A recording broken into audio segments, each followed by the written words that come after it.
कि कर्मों का फल व्यक्ति को उसी तरह ढूंढ लेता है जिस तरह एक गाय का बछड़ा सैकड़ों गांवों में अपनी मां को ढूंढ लेता है।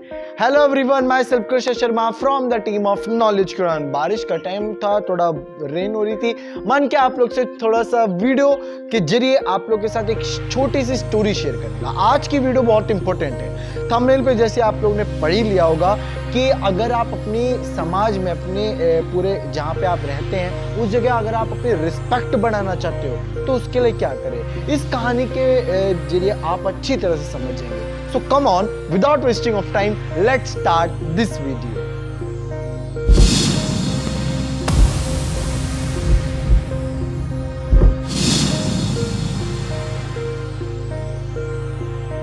इस कहानी की शुरुआत होती है एक विलेज से। दरअसल क्या था, एक गांव में एक गरीब पेंटर रहा करता था।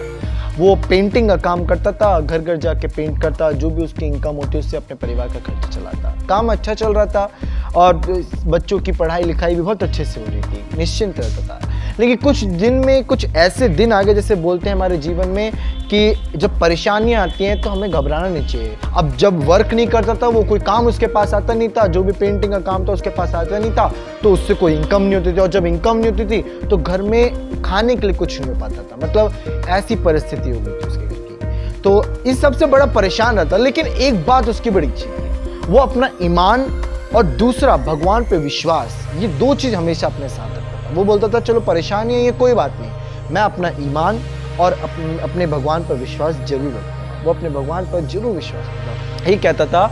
और अंदर से उसका ये आत्मविश्वास था कि परेशानियां कुछ ही दिनों तक है, ये जरूर टल जाएंगी। देखिए, जैसा सोचते हैं वैसा हो जाता है हमारे साथ। ठीक ऐसे ही उस पेंटर के साथ हुआ। अगले कुछ दिनों तक ऐसे चलता रहा। लेकिन एक दिन क्या हुआ कि दूसरे गांव से एक सेठ का बुलावा आया, उसको वर्क आया उसके पास। उस पेंटर ने सोचा कि सेठ का बुलावा है, कोई बड़ा काम देंगे।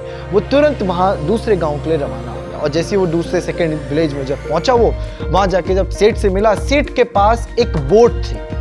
सेठ ने, जो वहां का सेठ था जिसने पेंटर को बुलाया था, उसने उस बोट को दिखाया और बोला पेंटर से कि भाई देखो पेंटर, ये मेरी बोट है और इसको अच्छे से पेंट करना है तुमको। और एक बात जो ध्यान रखना कि पेंट ओरिजिनल होना चाहिए और कोई भी गड़बड़ नहीं होनी चाहिए। एकदम काम मुझे जेन्युइन चाहिए।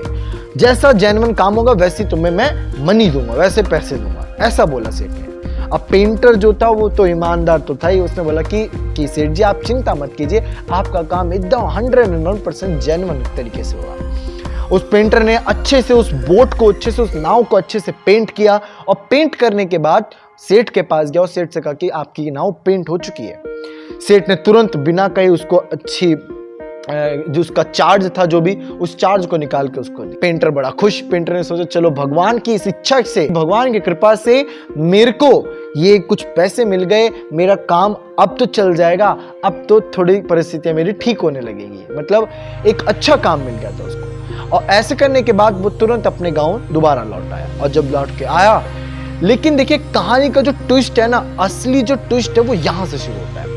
अगले ही दिन नेक्स्ट डे वो सेठ, जो दूसरे गांव का सेठ था, वो वहां पर पेंटर से मिलने आया उसके गांव। और वो सेठ बड़ी जल्दी में था और फटाफट भागते उसके घर पे आया, गेट नॉक किया, फटाफट पेंटर ने गेट खोला।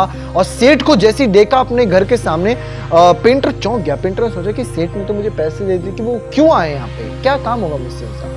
सेठ ने तुरंत अपनी जेब में हाथ डाला और हाथ में डाल के नोटों की गड्डी निकाल के उस पेंटर के हाथ में रखा और बोला कि ये तुम्हारे पैसे, तुम इसे रख लो। अब जो पेंटर था उसने पूरी लाइफ में इतने पैसे देखे नहीं थे, पूरी गड्डी। पेंटर जो था वो घबरा गया। उसने सोचा कि सेठ को ये क्या हो गया, ये मुझे इतने पैसे क्यों दे रहे हैं, वाई, मैंने तो, मेरा जो चार्ज था वो तो मुझे मिल गया, वो तो मुझे मिल ही गया, ये फिर भी क्यों दे रहे हैं मुझे। उस सेठ ने बोला कि भाई ये तुम्हारे पैसे, तुम इसे रखो। पेंटर अब ईमानदार, अब वो ईमान कैसे अपना खोए। पेंटर ने बोला कि भाई सेठ जी, आपने मुझे मेरे जितने भी मेरी चार्ज बन रहा था वो आपने मुझे कल ही दे दिया था, तो ये पैसे मैं क्या करूंगा। और मैं सिर्फ अपनी मेहनत के पैसे लेता हूं, मैं कभी भी फालतू पैसे, जो मेरी मेहनत जिसमें ना लगी उस पैसों का मैं क्या करूंगा। ये पैसे आपके हैं सेठ जी, इसको आप रखिए।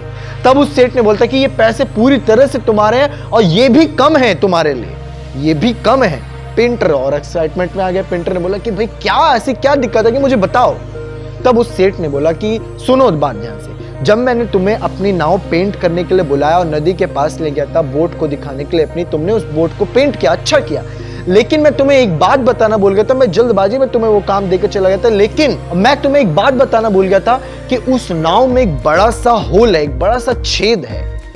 तो वो बात मैं बताना भूल गया था और तुम मेरे पास चार्ज भी लेने आए थे। जब तुम्हारा जितना भी चार्ज था वो चार्ज मैंने तुमको दे दिया, तब भी मुझे याद नहीं रहा कि तुम वो बोट में एक होल है उसको भी रिपेयर करवाना था मुझे, मैं भूल गया था वो।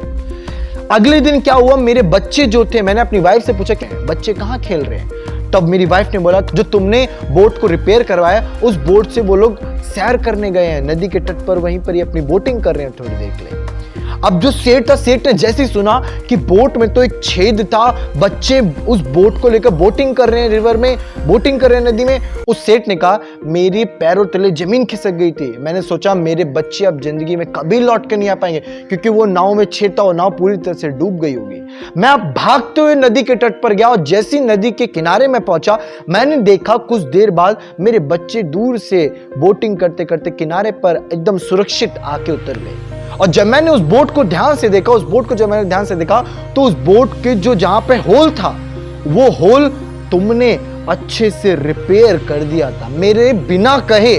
मैंने तुम्हें कहा नहीं था ये वर्क, लेकिन तुमने तब भी उस काम को अच्छे से कर दिया, उस होल को अच्छे से रिपेयर कर देता, जिस कारण आज मेरा परिवार, मेरे बच्चे आज मेरे आसपास है और मैं उनके साथ हूं। वरना मेरा पूरे परिवार तो नष्ट हो जाता, मेरे बच्चे सब मेरे से दूर हो जाते, उनकी मौत लिखी थी उनके किस्मत में। लेकिन एक तुम्हारी छोटी इंसानियत के नाते, एक छोटी सी इंसानियत के नाते मेरा पूरा परिवार आज सुरक्षित है। तो सेठ ने उस पेंटर से कहा कि पेंटर जी, आपका जो ये अमाउंट है जो मैं आपको दे रहा हूं, ये भी बहुत कम है, क्योंकि आपने मेरे परिवार की जान बचाई है, तो ये अमाउंट भी बहुत कम है। मेरे जितना हुआ मैं उतना अमाउंट आपको दे रहा हूं, इसको रखिए आप। पेंटर ने सेठ की मान रखते हुए, सेठ की इज्जत के तौर पे वो पेमेंट रखी और सबसे पहले उसने ऊपर देखकर भगवान को शुक्रिया अदा किया कि भगवान, तू जब परेशानियां देता है तो साथ ही साथ पीछे उसका आंसर, उसका हल जरूर साथ भेजता है। देखिए, एक बात बड़ी अच्छी लगती है कि हमको कभी भी अपनी लाइफ में पैसों को ज्यादा अहमियत नहीं देनी चाहिए। देखिए, इस स्टोरी से एक पूरी तरह से क्लियर होता है कि हमें कभी भी पैसों को अहमियत नहीं देनी चाहिए। पैसा तो हाथ की मैल है, आज नहीं तो कल नहीं है, आज है तो कल नहीं है, लेकिन जो आपकी कमाई हुई रिस्पेक्ट होगी वो आजीवन चलती रहेगी और वो आपके मतलब पीढ़ी तक चलती रहेगी, वो ये कभी भी खत्म होने वाली नहीं है। तो अगर समाज में रिस्पेक्ट बढ़ानी है तो सबसे पहले ईमानदार बनिए। आप जो भी काम करें सिर्फ पैसों के लिए नहीं, किसी की इंसानियत के नाते कोई काम करिए। मैं आपको गारंटी के साथ कहता हूं, आपको आपकी लाइफ में सक्सेस के साथ आपको रिस्पेक्ट भी जरूर मिलेगी। देखिए, लाइफ में एक और बात बोलना चाहूंगा, जरूर ध्यान रखिएगा, कभी भी इंपॉर्टेंस तो मत दीजिए मनी को, साथ ही साथ इस बात की भी कभी टेंशन मत लीजिए कौन आपकी रिस्पेक्ट कर रहा है समाज में और कौन नहीं कर रहा। क्योंकि जब आप अपने ईमान के रास्ते पर चलते हो, जब आप धर्म के रास्ते पर चलते हैं, तो आपने कोई सामने वाला देखे या ना देखे कि आप धर्म कर रहे हैं कि नहीं, लेकिन जो ईश्वर है वो जरूर देखता है। इसलिए कोई आपका सम्मान करे या अपमान, मगर ईश्वर जरूर करेगा आपका सम्मान। और एक और बात बोलना चाहूंगा कि जब भी आपकी लाइफ में कोई प्रॉब्लम्स आए, कभी भी घबराइए मत, क्योंकि जब आप भगवान से कोई भी चीज बेहतर मांगते हैं, कोई भी चीज बेहतर मांगेंगे तो भगवान कभी देंगे नहीं। This is my guarantee.